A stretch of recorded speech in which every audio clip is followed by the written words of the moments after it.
Nosso texto básico é esse que está aí, 2 Timóteo 4, de 1 a 5. Seria bom que, se você quiser acompanhar com a sua Bíblia, senão os textos serão projetados na tela.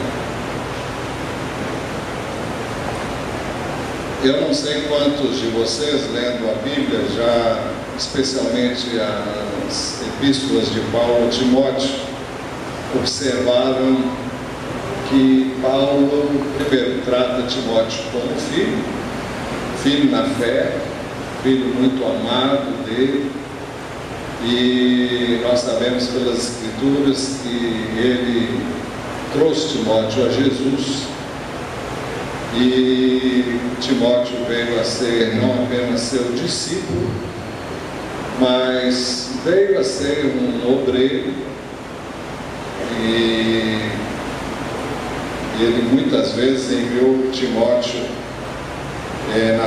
à sua frente para resolver questões junto às igrejas, para levar palavra, mensagem, enquanto ele ainda não podia chegar, ou mesmo para ir resolver questões devido aos impedimentos que ele tinha no momento. Mas você terá observado também que, ao que tudo indica, Timóteo era uma pessoa muito tímida, se podemos assim dizer.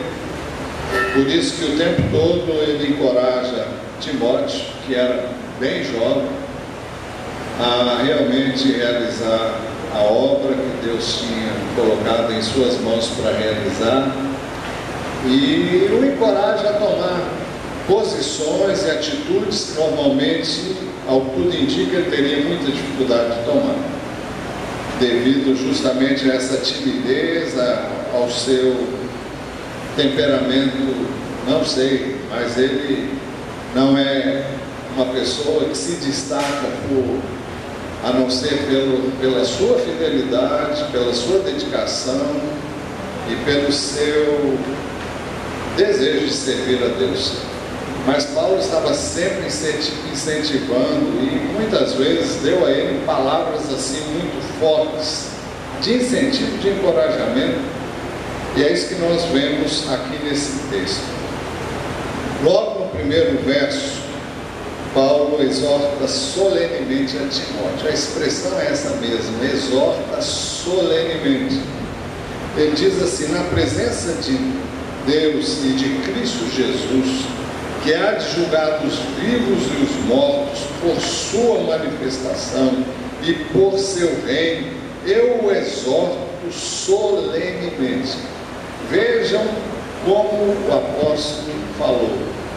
Ele não foi uma palavra assim: olha, Timóteo, eu exorto você a fazer isso. Não, olha, na presença de Deus e de Cristo Jesus, que há de julgar os vivos e os mortos por sua manifestação, isto é, quando ele voltar, e por seu reino, eu o exorto solenemente. Essa expressão, eu o exorto solenemente, significa dar um testemunho solene para alguém, significa confirmar algo pelo testemunho, e o testemunho aqui são o próprio pai e o filho, e significa também testificar e tornar algo válido, crível, aceitável, devido aqui no caso, a seriedade com que o caso é tratado.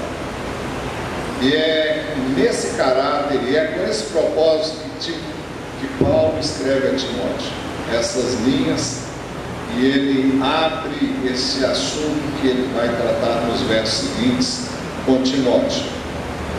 Então, a primeira coisa que ele faz, logo depois de chamar a atenção de Timóteo quanto à seriedade, à gravidade, à importância do que ele está falando, primeiro, ele ordena solenemente a Timóteo que ele proclame a palavra de Deus. Ele diz assim: pregue a palavra. Ele não diz só isso, mas nós vamos nos ater primeiro a esta parte. Pregue a palavra. Essa expressão, pregue a palavra, poderia ser traduzida também por proclame a palavra. Aliás, uma tradução literal seria essa: proclame a palavra. O verbo proclamar, querigma, significa isso: proclame, fale alto, né? Sugere que ele proclamasse a palavra como um arauto, como alguém que se coloca num monte ou num lugar alto e então ele fale de modo que todos possam ouvir. Sugere formalidade, solenidade, como já temos dito, e o sentido é que ele falasse abertamente de algo que foi feito ou algo que está sendo feito e que todos precisam saber.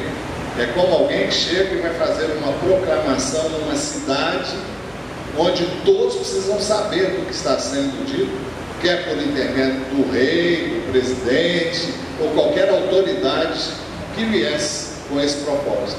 Hoje nós temos os meios de comunicação e através deles o governo, por exemplo, faz um pronunciamento e praticamente quase toda a população vai ouvir, mas é algo que tem essa solenidade, que Timóteo proclamasse a palavra de Deus dessa forma. Pregue a palavra, proclame, fale bem alto para que todos ouçam, todos saibam, todos tomem conhecimento. É algo que deveria ser tornado público a todos. Em segundo lugar, o apóstolo Paulo ordena solenemente a Timóteo que ele esteja sempre preparado para proclamar a palavra de Deus. Olha, prega a palavra e esteja preparado para isso. Pregue a palavra, esteja preparado a tempo e fora de tempo. Não está falando de uma situação, olha, você esteja, se prepara. Mas ele está falando, ó, esteja preparado quando for tempo e quando não for tempo. O texto sugere o imprevisto, aquilo que não é esperado, não foi programado. Em outras palavras, valha-se de todas as oportunidades, esteja preparado, porque você não sabe quando vai surgir a ocasião. Alguém vai dizer, mas ele era um obreiro, ele era um pastor, ou ele era um evangelista. Essa palavra não é dita apenas a Timóteo. Ela está aí, é o registro daquilo que foi dito a Timóteo, mas ela está aí para a igreja do Senhor Jesus, e nós temos confirmação disso em outros textos. Primeiro que eu quero citar é 1 de Pedro, capítulo 3, texto que os irmãos que estão em célula já devem ter memorizado. 1 de Pedro 3,15: antes santificai a Cristo como Senhor em seu coração, estando sempre preparados para responder a qualquer pessoa que lhes pedir a razão da esperança que há em vós.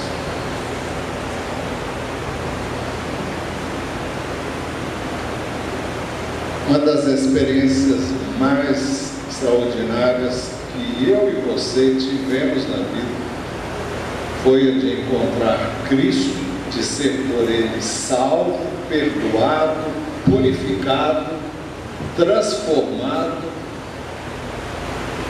Todos, pode haver alguma exceção aqui, mas na maioria, nós os que aqui estamos, já tivemos essa experiência. Nós nascemos de novo quando cremos em Cristo e a nossa vida nunca mais foi a mesma. Não nos tornamos pessoas perfeitas, não nos tornamos pessoas impecáveis, mas a nossa vida nunca mais foi a mesma desde então.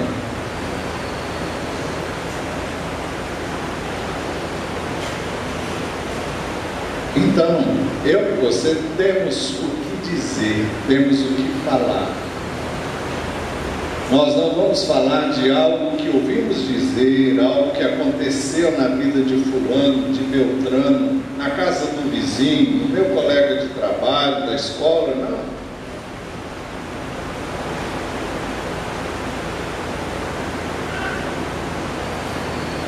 Deus agiu, operou na minha vida. Deus transformou a minha vida. E se Ele fez comigo, e a minha vida nunca mais foi a mesma desde que eu o encontrei, desde que eu conheci Cristo e me dei a Ele, e Ele me tomou como seu, Ele pode fazer isso na sua vida. Isto é, você pode dizer isso a outra pessoa. Então você tem algo que não dá para reter e não pode ser retido. Nós tivemos uma vigília de oração, né, de sexta para sábado aqui na igreja com a equipe que vai participar do final de semana Vida Vitoriosa. E o pastor Heber, que foi convidado para estar conosco, trouxe uma palavra sobre Apocalipse capítulo 2, uma palavra que o Senhor deu à igreja de Éfeso, e ele ressaltou o versículo 4: contra você, porém, tenho isso, você abandonou o seu primeiro amor.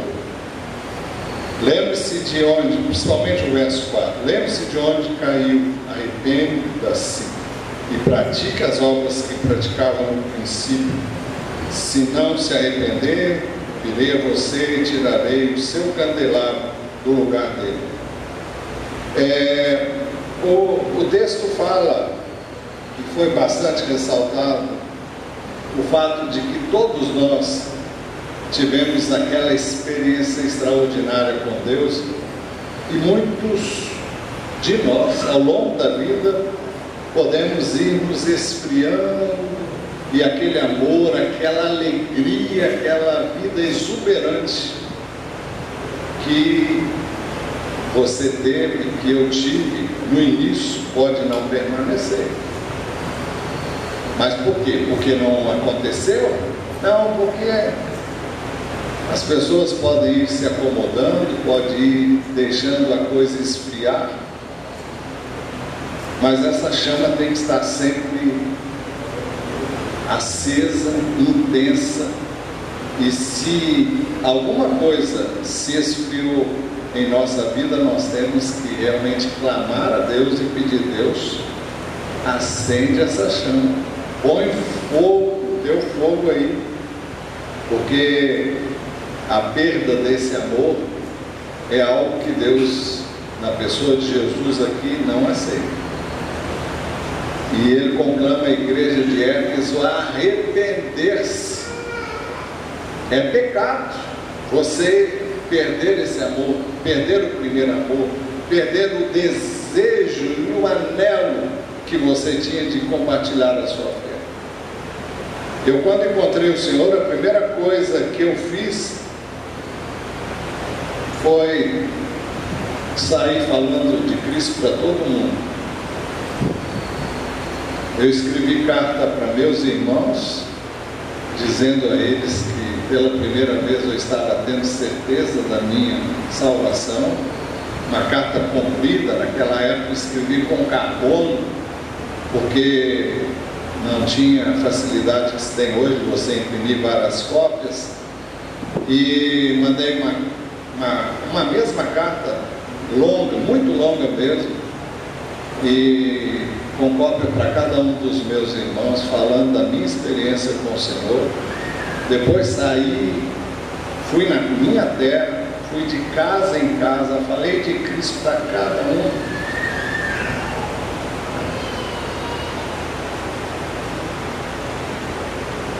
cada um dos meus,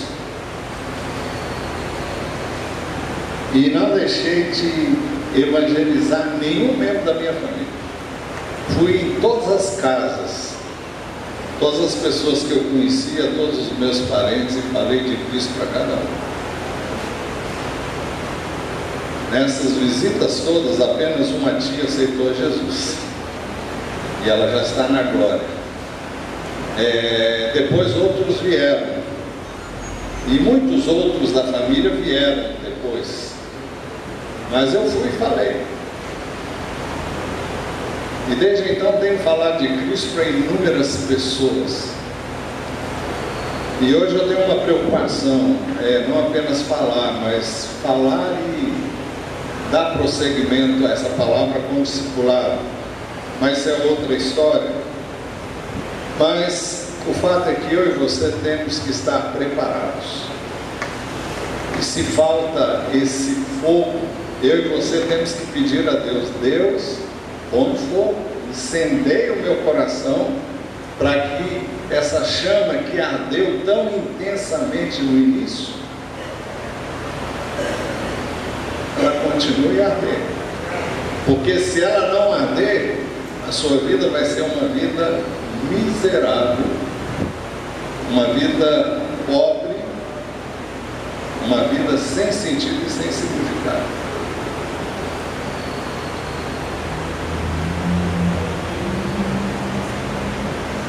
A verdadeira alegria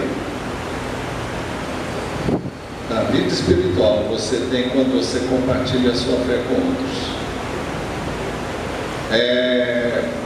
Vocês lembram quando Jesus estava entre a multidão e uma mulher veio e tocou nele, e ele diz: quem lhe tocou? E ele disse isso porque sentiu que dele saiu o quê?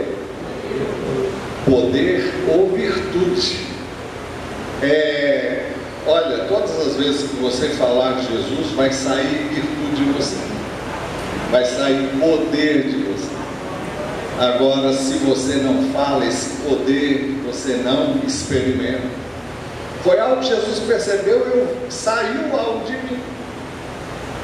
Quando você fala de Jesus, não importa se as pessoas aceitam ou não importa se elas vão fazer uma oração com você, entregando a vida delas a Jesus, mesmo que elas digam: não, eu não quero, você vai saber que o Senhor está com você, Ele vai passar por você, vai tocar naquelas vidas, mesmo que elas digam: eu não quero.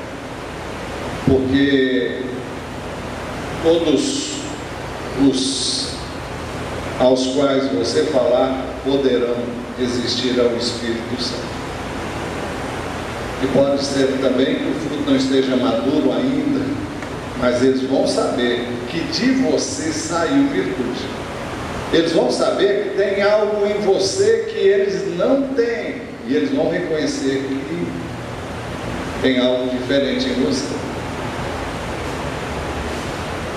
Mas Paulo, escrevendo aos Efésios, ele diz algo semelhante no capítulo 6, versículo 15, onde ele está falando sobre a armadura de Deus, e ele fala assim: tendo os pés calçados com a prontidão do Evangelho da Paz, ou com a preparação do Evangelho da Paz. O texto sugere um soldado que tem que dormir de botas. Por que ele tem que dormir de botas? Porque ele tem que estar preparado. Se acontecer alguma coisa, ele não vai ter tempo para calçar o sapato. O sapato talvez seja mais fácil calçar, mas uma bota não é uma coisa fácil de calçar. Ela é maior, ela é mais complexa, e então ele dormia com as botas. Então, o que ele está sugerindo, quando que nós vistamos a armadura espiritual de Deus, ele diz: tendo os pés calçados com a prontidão do Evangelho da Paz. Eu e você temos que estar preparados, para quando surgir o momento, a ocasião, eu e você estarmos prontos a dar o testemunho que se fizer necessário diante das pessoas que nos derem ocasião para isso. Então, é algo que eu não posso, um dia eu vou me preparar, ou quem sabe, não, eu tenho que estar preparado. Através das células, nós temos dado treinamento a você para este fim, treinamento técnico, entre aspas, se é que podemos assim dizer, mas é importante você saber técnicas de evangelismo, você saber como abordar, como levar uma pessoa a Cristo, e por isso nós fizemos isso. Mas o estar preparado implica em você estar orando, estar intercedendo, para que Deus use você, prepare você, para quando surgir a oportunidade, você esteja pronto, preparado. É isso que Paulo está dizendo a Timóteo. Em quinto lugar, Paulo ordena solenemente a Timóteo que ele proclame a palavra de Deus. Aliás, eu pulei aqui. Terceiro, ele ordena solenemente a Timóteo que ele proclame a palavra de Deus e repreenda.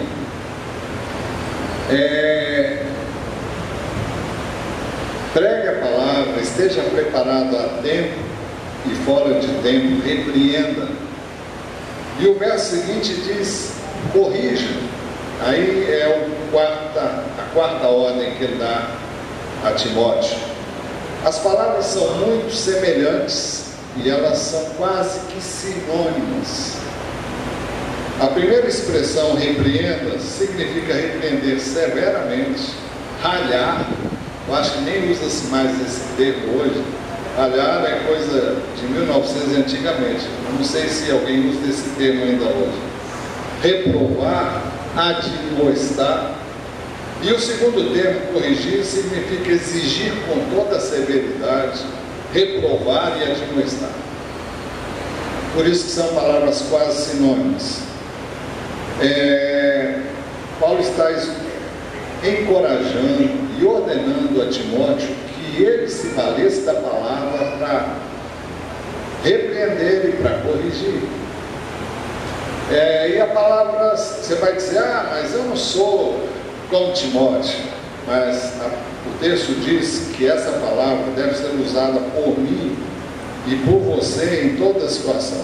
Veja o que diz 2 Timóteo, capítulo 3, no verso 16, onde está escrito assim: toda a escritura é inspirada por Deus e útil para o ensino, para a repreensão, para a correção, para a instrução na justiça, para que o homem de Deus seja apto e plenamente preparado para toda boa obra. Caberia a Timóteo não apenas pregar a palavra, não apenas levar o Evangelho, não apenas proclamar a salvação por meio da fé em Jesus, mas ele deveria também valer-se dessa palavra para o que ela é útil. Ela é útil para o ensino, para a repreensão, para a correção e para a instrução na justiça. Ou seja, isso é o que a gente faz quando discipula alguém. Você vai trabalhar, vai instruir essa pessoa para quê? Para que esse homem seja apto e plenamente preparado para a tua obra. Então, quando eu falo homem, estou falando do gênero humano, e não necessariamente um homem, pode ser o homem ou mulher, qualquer pessoa que você vai ministrar. Agora sim, vamos para a quinta ordem. Em quinto lugar, Paulo ordena solenemente a Timóteo que ele proclame a palavra de Deus e exorte. Pregue a palavra, esteja preparado a tempo e fora de tempo, repreenda, corrija e exorte. Essa palavra exortar tem sido usada muitas vezes de modo indevido. Exortar não significa colocar o dedo no nariz de ninguém, nem significa repreender, embora ele tenha sugerido que ele o fizesse em ocasião que isso se fizesse necessário. Mas exortar significa chamar alguém para o lado, para uma conversa a sós com essa pessoa. Não se exorta alguém em público, e também não se repreende alguém em público, não se corrige alguém em público, salvo o caso de algo ter sido cometido publicamente, no meio da igreja. Aí temos a recomendação bíblica de que a correção seja feita para que todos aprendam. Mas se isso não foi público, então chame a pessoa no canto e vá conversar com ela. Agora, o que significa chamar para o lado? O sentido é que você vai, o que você vai dizer para ela? O texto sugere que você vá rogar, pedir, solicitar, pedir de forma humilde e sem qualquer pretensão de ser melhor do que a pessoa. Toda palavra dita com humildade vai ser aceita, mas se você se coloca numa posição superior àquela pessoa, ela já vai criar uma barreira para não receber a sua palavra. E para o que você vai fazer com essa pessoa? Você vai encorajá-la. É esse o sentido da palavra exortar. Encorajar.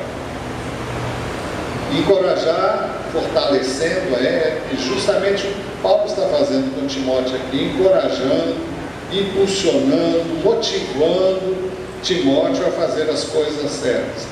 Mas pode significar também consolar, ensinar e instruir. Então você chama alguém do lado para uma conversa amiga, e não para colocar o dedo no nariz dele, não para dizer uma coisa que não vai ajudá-lo a sair daquela situação.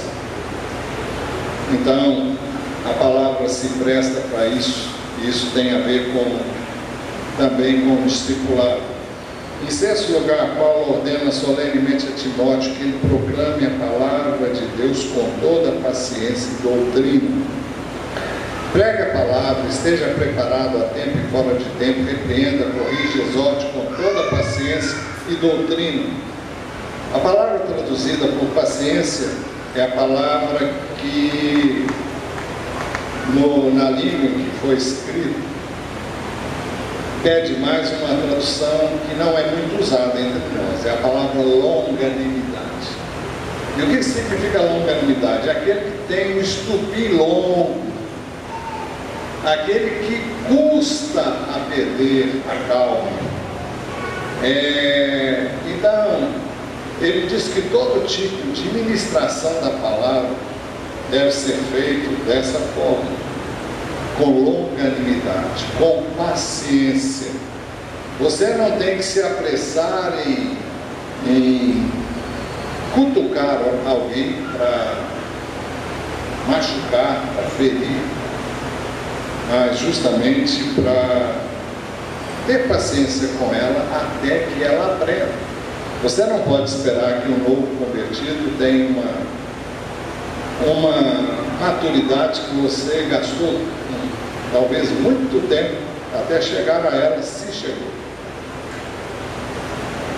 E nós estamos sempre aprendendo. Então, veja o outro como alguém que está aprendendo, alguém que está caminhando nessa direção. Doutrina é outra palavra para ensino, que é tão enfatizado nesse texto.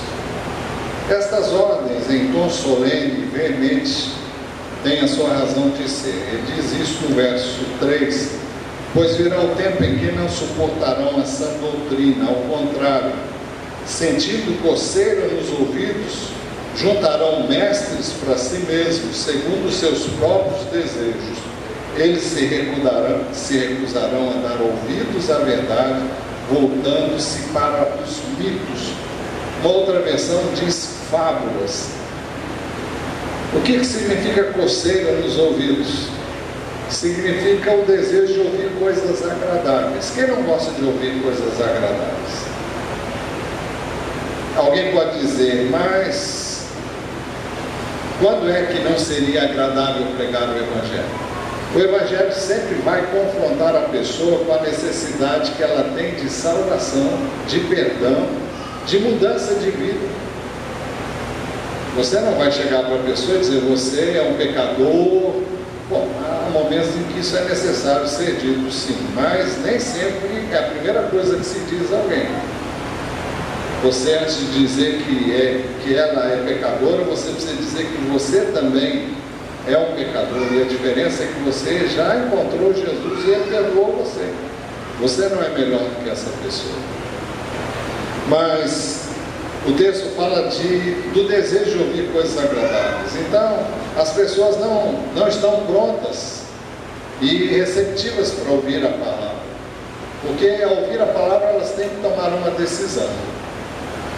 Sempre que eu e você, ou qualquer pessoa, somos confrontados com a palavra, nós temos que tomar uma atitude. Ou eu creio nessa palavra e mudo de atitude, ou então eu não vou querer ouvir essa palavra. Por que eu vou continuar ouvindo se eu não tenho interesse em pôr em prática? E cada vez que eu ouço, a minha consciência é atormentada. Então eu não quero ouvir. Eu quero ouvir coisas que não vão afligir a minha consciência. Eu não quero ouvir coisas que vão me levar a mudar. Você e muitos aqui com certeza terão tido a experiência de encontrar pessoas que, ao serem evangelizadas, ela diz, olha, eu não quero mudar de vida, quero continuar do jeito que eu estou, quero continuar fazendo as mesmas coisas que eu estou fazendo. Mas você deu a ela a oportunidade de uma nova opção. Você pode mudar de vida, você não precisa continuar a ver dessa maneira, mas ela pode dizer, não quero, é um direito que ela tem. Eu creio que nós vivemos esses tempos. As pessoas gostam de ouvir determinadas coisas que não as tirem daquele status quo delas, não as tirem do conforto entre aspas, que elas estão tendo, de fazerem o que querem, do jeito que elas sempre fizeram, porque para aceitar a Cristo, aceitar o governo de Deus, você vai ter que renunciar à sua vontade. Então, ele diz, vai haver um tempo em que as pessoas não vão querer ouvir mais a palavra, não vão querer mais dar ouvidos. Na verdade, eu creio que nesse sentido extremo, nós talvez não tenhamos chegado, com certeza. Mas ele nos adverte que vai chegar o tempo de que as pessoas não vão querer ouvir. Olha, eu não quero te ouvir, não quero ouvir falar disso. A Daniela estava compartilhando que foi conversar com o vice-diretor de uma escola onde tem surdos, para que nós pudéssemos ter acesso a eles, para ministrar a palavra, trazer convites para eles estarem conosco aqui. E esse diretor disse simplesmente que, olha, não se pode divulgar esse livro nas escolas. Existem restrições, sim, mas nós sabemos que o ensino religioso faz parte do currículo das escolas, só que ele é opcional e as pessoas podem escolher não querer, mas ninguém pode impedir que isso seja feito. Pode ser que a escola tenha o seu programa, mas o fato é que a lei faculta a todo aquele que está na escola aceitar ou não esse tipo de instrução. Mas ele disse para ela, não, esse livro aqui a gente não pode, esse livro é a Bíblia, nós não podemos divulgar e tal. É motivo para você orar, tá? Para a gente ver essa barreira quebrada. As pessoas vão dar e buscam dar mais crédito a coisas que não são verdadeiras, mas que são mais aceitáveis para se ouvir. Para cumprir essas ordens, Timóteo deveria ter alguns cuidados, e eu termino já. Primeiro, ele deveria ser moderado em tudo. Você, porém, seja moderado em tudo. Isso significa ser sóbrio, calmo, significa ter serenidade, ter autocontrole, e autocontrole, você sabe, só pode ser no Senhor pelo Espírito, ninguém tem isso sem Ele. Ele devia ser cuidadoso e vai ter que ministrar a palavra. Ele está sendo orientado a proclamar a palavra, mas com sobriedade, com calma, com serenidade, com cuidado. Segundo, ele deveria suportar os sofrimentos. Você, porém, suporte os sofrimentos. Suporte as aflições, as dificuldades, as necessidades e as perseguições. Você não vai proclamar a palavra sem dificuldades. Primeiro você vai enfrentar dificuldades dentro de você mesmo. Conflitos internos, medo de ser rejeitado, medo do que as pessoas vão pensar, do que elas vão dizer. Elas podem dizer, não podem bater a porta na minha cara, podem dizer, não quero te ver nunca mais, podem. Você tem que suportar isso. Nós estamos aqui para isso. Essas coisas podem acontecer? Podem. Essas coisas acontecem. Paulo escreve a Timóteo no capítulo 2, verso 3, aliás, 2 Timóteo capítulo 3, verso 10. Mas você tem seguido de perto. Vamos para outros. Tem esse texto aí? Tem. Mas você tem seguido de perto o meu ensino, a minha conduta, o meu propósito, a minha fé, a minha paciência, o meu amor e a minha perseverança. As perseguições e os sofrimentos que enfrentei, coisas que me aconteceram em Antioquia, Icônio e Listra. Quanta perseguição suportei. Mas de todas essas coisas o Senhor me livrou. Você enfrenta a dificuldade, você enfrenta a perseguição, a oposição, mas o Senhor é com você e te dá livramento. E ele está dizendo isso para Timóteo, para realmente Timóteo ter motivação para ele. Olha, Senhor, eu experimentei tudo isso. E Paulo está citando o caso lá em Listra, em que ele foi apedrejado. E eles arrastaram ele para fora da cidade como morto. Os discípulos depois o cercaram e ele se levantou de maneira milagrosa, porque eles o deram como morto. Você pode ler isso depois, se você não sabe o texto.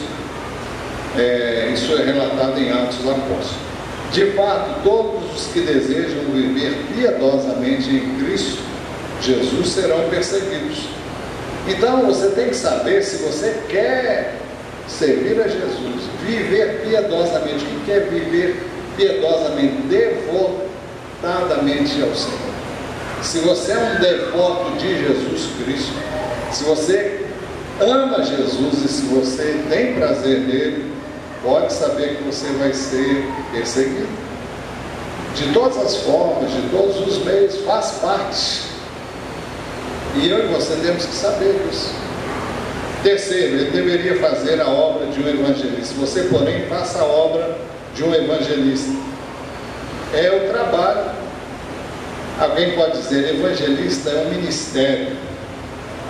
Você nunca foi um Billy Graham. Não sei quantos aqui conheceram o Billy Graham. O Billy Graham já está tão velho, mas muitos, talvez vocês não tenham conhecido, mas foi um evangelista, assim, de alcançar multidões para Jesus através do ministério dele. Você vai dizer, eu não sou, eu também não sou nesse aspecto, mas nunca deixei de falar de Jesus, porque eu não sou. Eu sou pastor, mas eu falo de Jesus. Timóteo era pastor, estava sendo convidado a falar de Jesus também para outras pessoas. A palavra evangelista significa aquele que traz boas novas, ou aquele que leva a mensagem de salvação. Isaías 40 diz, a relva murcha e as flores caem, mas a palavra do nosso Deus permanece para sempre. Você que traz boas novas a Sião, suba no alto monte. Você que traz boas novas a Jerusalém, erga sua voz em fortes gritos. Erga, não tenha medo, diga às cidades de Judá, aqui está o seu Deus. É algo para ser proclamado em alto e bom som. Isaías 52, como são belos os montes, como são belos nos montes os pés daqueles que anunciam boas novas, que proclamam a paz, que trazem boas notícias, que proclamam salvação, que dizem a Sião: o seu Deus reina. Lucas 8:1 diz que Jesus ia passando pelas cidades e povoados, proclamando as boas novas do reino de Deus. É isso que eu e você temos que fazer. Isso não é privilégio de pastor, não é privilégio de nenhum evangelista especial. Lucas 4:18 diz assim: Jesus diz acerca de si mesmo: o Espírito do Senhor está sobre mim, porque Ele me ungiu para pregar, proclamar boas novas aos pobres, me enviou para proclamar liberdade aos presos e recuperação da vista aos cegos, para libertar os oprimidos e proclamar o ano da graça do Senhor. Proclamar o ano da liberdade em Cristo. Em quarto, ele deveria cumprir plenamente o seu ministério. Conclusão: esse ministério não foi dado somente a Timóteo. O ministério de proclamar a palavra, de evangelizar, de anunciar as boas novas de salvação é de todos nós. Então me prova, pastor. Só para citar um versículo. Atos 8:1 diz assim: tem um jeito de baixar esse som, por favor. Naquela ocasião, o texto fala do momento em que Estevão foi morto, foi martirizado, e levantou-se uma perseguição intensa contra a igreja. É o último texto esse. Naquela ocasião, desencadeou-se grande perseguição contra a igreja em Jerusalém. E o texto diz: todos, exceto os apóstolos, foram dispersos. Queria chamar a sua atenção para o fato de que toda a igreja foi dispersa. Menos quem? Menos os apóstolos. Então quem ficou em Jerusalém? Os apóstolos. E a igreja deu no pé por causa da perseguição. Mas não deu no pé no sentido de fugir, não. Você vai ver. O texto diz: todos, exceto os apóstolos, foram dispersos pelas regiões da Judéia e de Samaria. O verso 4 diz: os que haviam sido dispersos pregavam a palavra por onde quer que fossem.